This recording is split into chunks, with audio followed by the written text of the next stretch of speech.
Assalamualaikum warahmatullahi wabarakatuh. Kami dari Fakultas Tarbiyah dan Ilmu Keguruan. Kami dari kelompok 1 yang akan membahas tentang filsafat pada zaman pertengahan. Dan sebelum saya memasuki materi, saya akan memperkenalkan teman-teman kelompok saya.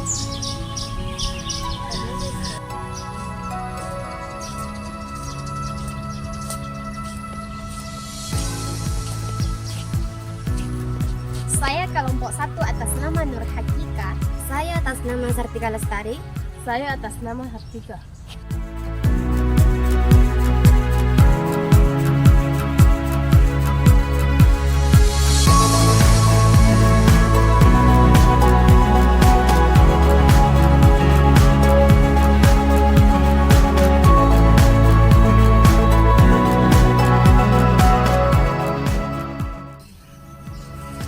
Sejarah filsafat abad pertengahan. Filsafat abad pertengahan diawali dari runtuhnya Kekaisaran Romawi Timur dan karena bangkitnya agama Kristen dan Islam yang masing-masing tampil sebagai kekuatan politik dan emansipasi dari sebagai bangsa di benua Eropa dan Asia Timur.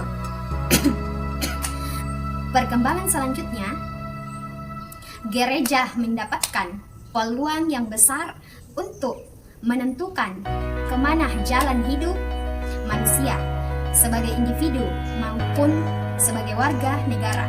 Dominasi gereja menjadi sedemikian besar yang hingga akhirnya menurutkan kewibawaan politik kekaisaran itu sendiri. Filsafat ini juga disebut sebagai abad gelap.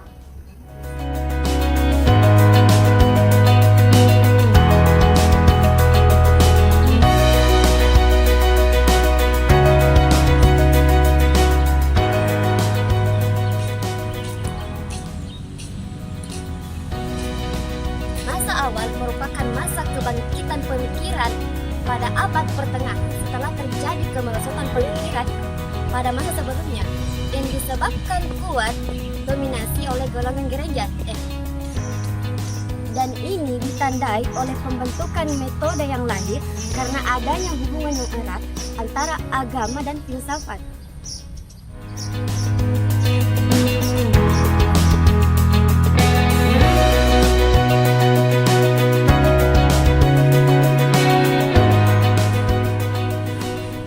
Pembagian masa keemasan. Secara umum, ada beberapa faktor yang menjadikan masa skolastik mencapai keemasan. Yang pertama, adanya pengaruh Aristoteles sejak abad ke-12 sampai abad ke-13. Kedua, tahun 1200 Masehi didirikan Universitas Alma Mater di Prancis. Yang ketiga, berdirinya ordo-ordo. Ordo-ordo inilah yang muncul karena banyaknya perhatian orang terhadap ilmu pengetahuan.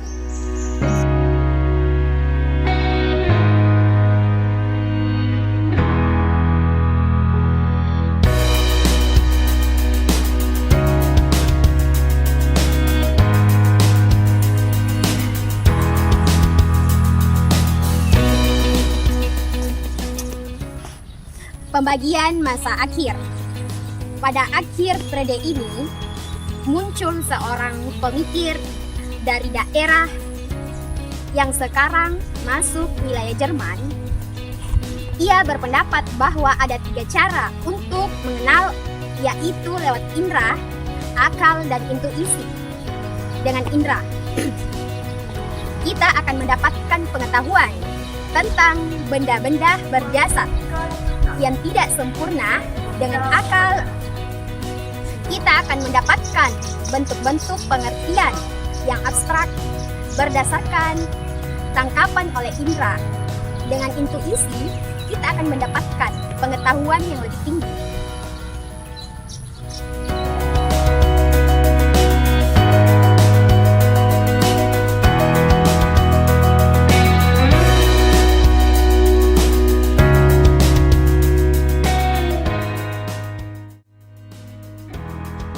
Kristen itu ada 5 berpendapat.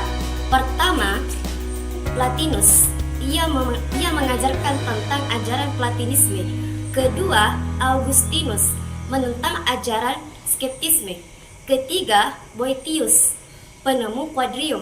Keempat, Thomas Aquinas, pemikiran tentang teologi. Dan kelima, Anselmus. Ia berpendapat bahwa tidak perlu tahu tentang Tuhan, yang penting ia telah beriman kepada Tuhan.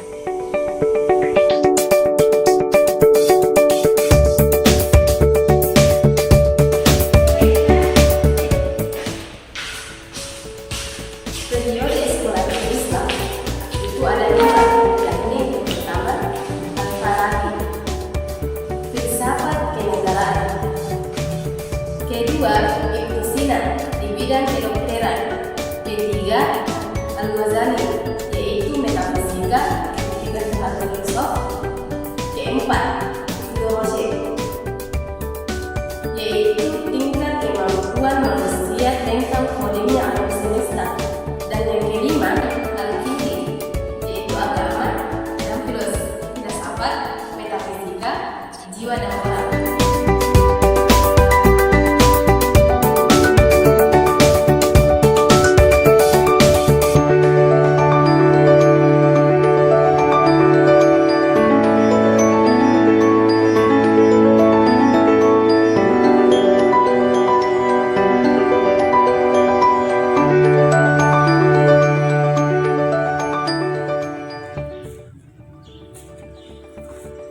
Jadi, kesimpulan dari materi kami itu terdapat 2 poin.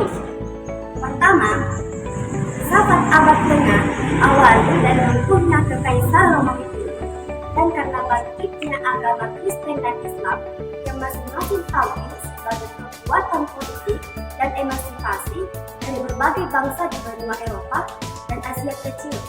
Terus poin yang kedua, yaitu filsafat skolastik terbagi atas 3 bagian. Pertama, yaitu masa awal. Terus yang kedua, masa kemasan. Dan yang ketiga, masa akhir.